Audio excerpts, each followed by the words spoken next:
ठीक है, तो ये दूसरा सम हम लोग ने लिया है optimization. Optimize z equals to 2x1² plus 2x2² plus 2x3² minus 24x1 minus 8x2 minus 12x3 plus 196। Condition यानी सब्जेक्ट टू क्या दिया है, x1 plus x2 plus x3 equals to 11 and ये दिया है x1 x2 x3 greater than equals to 0। ये value हमेशा हम लोग का 0 आना चाहिए या तो नॉन नेगेटिव मतलब पॉजिटिव वैल्यू आना चाहिए, नेगेटिव नहीं आ सकता x का वैल्यू। अगर नेगेटिव आ रहा है तो सम रॉन्ग सॉल्व हो रहा है। एंड यहाँ पे हम लोग को 3 वेरिएबल्स है सेम x1 x2 x3। तो इसको सबसे पहले हम लोग लिख लेंगे l x1 x2 x3 comma lambda equals to f minus lambda g. ये फॉर्म में लिख के इसको पहले हम लोग यहाँ पुट कर लेंगे, पूरा लिख लेंगे। क्या है f हम लोग का, f मतलब z। तो क्या है 2x1 का स्क्वायर प्लस 2 टाइम्स x2 का स्क्वायर प्लस 2 टाइम्स x3 का square minus 24x1 minus 8x2 minus 12x3 plus 196। ये हम लोग ब्रैकेट में डाल देंगे एक, then minus lambda and G मतलब हम लोग का कंडीशन क्या दिया है, x1 plus x2 plus x3 x1 plus x2 plus x3 equals to 11। तो इसको माइनस 11 लिखेंगे हम लोग। ठीक है, ये ऐसे हम लोग को पूरा लिख लेना है। ठीक है, इक्वल्स टू 0।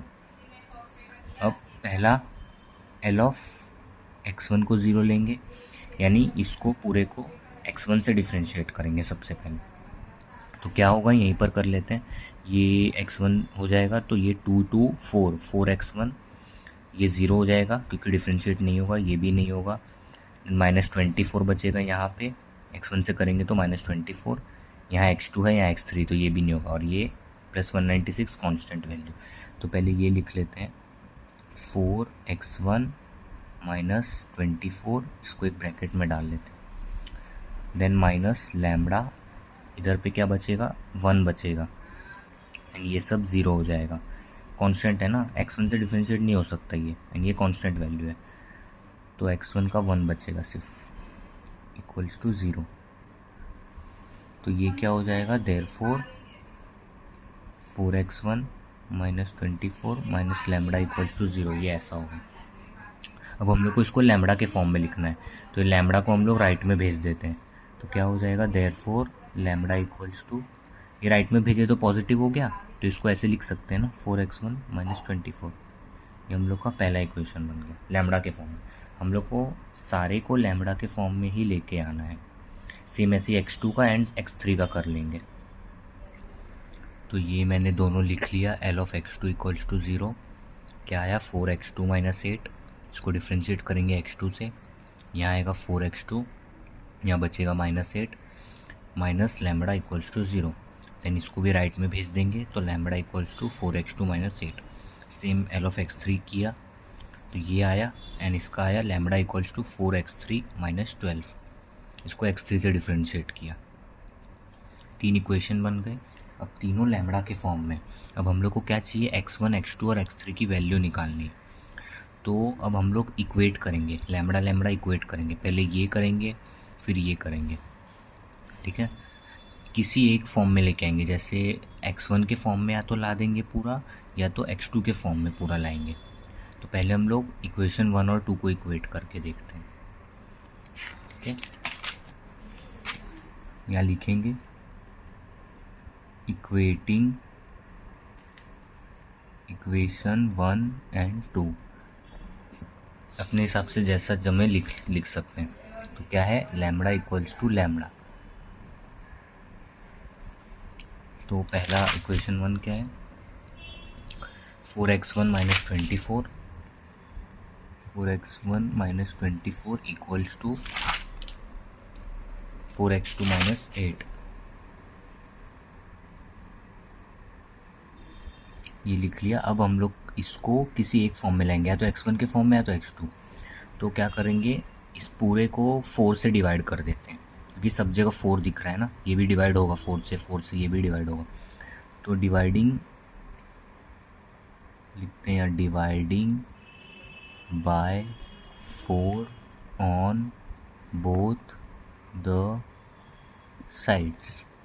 तो ये क्या बन जाएगा, x1 माइनस 24 का हो जाएगा, 4 5 ज़ा 24, 6 ज़ा 24, ये हो जाएगा x2 एंड ये हो जाएगा 2। तो x1 minus 6 equals to x2 minus 2, ये हम लोग का बन गया। अब इसमें हम लोग या तो x2 को इधर रख के -2 इधर भेज सकते हैं, या तो x1 को इधर रख के -6 उधर भेज सकते हैं। तो किस फॉर्म में चाहिए वो हम लोग के ऊपर डिपेंड करता है। तो हम लोग इसको x2 के फॉर्म में ला देते हैं, ठीक है, x1 के फॉर्म में ला देते हैं, बेस्ट x1। तो x1 इक्वल्स टू x2 -2 + 6, -2 + 6 कितना, ये राइट में जाएगा -6 यहाँ पे, तो +6 हो जाएगा। तो -2 + 6 कितना होगा, 4 + 4। तो ये बन गया x1 इक्वल्स टू x2 + 4। इसको हम लोग स्टार इक्वेशन नाम दे देते हैं। अब सेम ऐसे हम लोग दूसरा इक्वेट करेंगे। अब हम लोग ने ये x1 के फॉर्म में लाया, तो दूसरे को भी हम लोग को x3 के, अब x3 ले लेंगे। अब इसमें क्या हुआ, हम लोग ने x1 इक्वल्स टू x2 + 4 लिया, तो अगर हम लोग x3 लेंगे तो वो भी x2 के फॉर्म में होना चाहिए। अभी जैसे मैं करके बता, तो जैसे मैं x3 वाला ले लेता हूँ, ये है ना, इक्वेशन 3 एंड इक्वेशन 2 लेते हैं। Equating equation 2 and 3 since lambda equals to lambda. Second equation क्या था, 4x2 - 8 एंड थर्ड इक्वेशन क्या था, 4x3 - 12। ये आ गया। अब इसको हम लोग x3 के फॉर्म में लाएंगे। सेम यहाँ पे डिवाइडिंग करेंगे, dividing by 4 on both the sides, ये दोनों तरफ डिवाइड करेंगे। तो यहाँ क्या बचेगा, x2 - 2, यहाँ बचेगा x3 - 3, 4 3 ज़ा 12 होता है। तो अब हम लोग -3 को यहाँ भेज देंगे, तो क्या होगा, x3 आ जाएगा राइट में, यानी यहाँ पर x3 बचेगा, तो x3 इक्वल्स टू -3 आ जाएगा, +3 हो जाएगा। तो -2 + 3 1, ये हो जाएगा x2 + 1। ये बन गया हम लोग का 2 स्टार इक्वेशन। अब हम लोग ने x1 को भी x2 के फॉर्म में ला दिया, x3 को भी x2 के फॉर्म में ला दिया, दोनों x2 के फॉर्म में आ गया। तो अब हम लोग ये दोनों को हम लोग के कंडीशन में सब्सटीट्यूट करेंगे, तो हम लोग को x2 की वैल्यू पहले मिल जाएगी। जैसे अभी करके देखते हैं, हम लोग का कंडीशन क्या था, यहाँ लिखते हैं कंडीशन। कंडीशन क्या है हम लोग की, subject to x1 + x2 + x3 equals to 11, x1 + x2 + x3 equals to 11। इसमें हम लोग x1 की जगह ये पुट कर देंगे एंड x3 की जगह ये पुट कर देंगे, तो दोनों x2 आ जाएगा। यहाँ पर करके देखते हैं, यहाँ पे लिख लेंगे, क्या लिखेंगे, substituting equation star and 2 star, equation 2 star in condition, ऐसा लिख लेंगे, ठीक है, ये हम लोग की कंडीशन है। तो ये मैंने यहाँ पे पुट कर दिया, x2 + 4 + x2 + x3 की जगह पे x2 + 1 इक्वल्स टू 11। तो यहाँ पे हम लोग का कितना, 3x2 हो गया, x2 + x2 + x2, ये 3x2 हो जाएगा। देयरफॉर 3 टाइम्स ऑफ x2, 4 + 1 5 हो जाएगा, तो उसको राइट में भेज देंगे, तो 11 - 5 हो जाएगा, ठीक है। 4 + 1 5 एंड इसको राइट में भेजेंगे तो 11 - 5 हो जाएगा। तो कितना होता है 11 - 5, 6 होता है। तो यहाँ से हम लोग को x2 की वैल्यू मिल जाएगी 3, यहाँ नीचे आ जाएगा, 3 2 ज़ा 6 होता है। तो x2 की वैल्यू हम लोग को मिल गई 2। अब ये 2x2 हम लोग इन दोनों में डालेंगे, यहाँ पे डालेंगे 2, तो 2 + 4 6, तो x1 की वैल्यू 6 मिल गई। यहाँ पे डालेंगे 2 + 1 3, x3 की वैल्यू 3 मिल गई। तो ये मैंने लिख लिया। Now substituting x2 equals to 2 in equation star and 2 star. तो यहाँ से हम लोग को x1 की 6 मिल गई, x3 की वैल्यू 3 मिल गई। अब इसके बाद वाला स्टेप, तीसरा स्टेप हम लोग का हेशियन मैट्रिक्स। हेशियन मैट्रिक्स सेम यहाँ पे बना लेंगे। तो ये मैंने हेशियन मैट्रिक्स बना लिया है। 0 Gx1 Gx2 Gx3 Lx1 को फिर से x1 से डिफ्रेंशिएट करेंगे, x2 से x3 से। ये सब मैंने पिछले वीडियो में बताया था। तो सेम यहाँ पे डिफ्रेंशिएशन करना है। g ऑफ x1 मतलब कंडीशन को पहले x1 से डिफ्रेंशिएट करेंगे। तो यहाँ पे बना कर लेते हैं टेबल। यहाँ पे आएगा 0 ठीक है। तो पहले हम लोग कंडीशन देख लेते हैं हम लोग का क्या है। यहाँ पे मैंने लिखा था, हाँ, इसको हम लोग पहले x1 से करेंगे। x1 से करेंगे तो यहाँ 1 बचेगा, ये 0 0 0 तो 1। सेम x2 से करेंगे तो ये 0 हो जाएगा, ये भी 0 ये भी 0, यहाँ 1 बचेगा। सेम x3 से करेंगे तो यहाँ भी 1 बचेगा, यहाँ पर भी 1 आ जाएगा, यहाँ पर भी 1 आ जाएगा, यहाँ पे भी 1 आ जाएगा। ठीक है, अब x1 L ऑफ x1 जो आया था उसको x1 से डिफ्रेंशिएट करेंगे। ठीक है, यहीं पे सब कर लेते हैं। तो L ऑफ x1 हम लोग का क्या था, ये, इसको x1 से डिफ्रेंशिएट करेंगे। लैम्बडा क्या है हम लोग का, कांस्टेंट है, ये 0 ही रहेगा, तो ये तो 0 हो जाएगा। अब ये हम लोग का L ऑफ x1 था ना, तो इसको फिर से डिफ्रेंशिएट करेंगे x1 से। x1 से करेंगे तो ये बन जाएगा 4 0 0, तो यहाँ पे 4 आ जाएगा।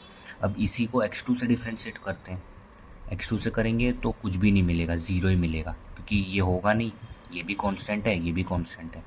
फिर x3 से करेंगे तो भी 0 हो जाएगा पूरा। तो यहाँ पे बचेगा पहले में 4, यहाँ 0, यहाँ 0। सेम अब L ऑफ x2 को पहले x1 से करेंगे। L ऑफ x2 ये था, इसको हम लोग x1 से करेंगे। x1 है इसमें, नहीं है, तो ये तो हम लोग का 0 ही होने वाला है। ये कांस्टेंट है, ये भी 0 हो जाएगा, ये भी कांस्टेंट है, 0 हो जाएगा। तो यहाँ पे आ जाएगा 0। फिर उसको x2 से करेंगे। x2 से करेंगे जब, तो ये यहाँ पे 4 बचेगा, एंड ये कांस्टेंट 0, ये भी कांस्टेंट 0, यहाँ 4 बचेगा। जब x3 से करेंगे तो यहाँ भी 0 हो जाएगा। सेम अब x3 को पहले x1 से करेंगे, कुछ नहीं, 0 होएगा। फिर x2 से करेंगे, देन अगेन 0 ही होने वाला है। फिर x3 से करेंगे तो यहाँ पे 4 बचेगा, एंड ये सब कांस्टेंट 0 हो जाएगा। तो सेम यहाँ भी 0 0 4। तो हम लोग को हेशियन मैट्रिक्स ऐसा मिल जाएगा। इसके बाद हम लोग क्या निकालेंगे, डेल्टा 3 मतलब ये और ये कैंसिल हो जाता है। 4 4 4 4 इंटू 4 इंटू 4 4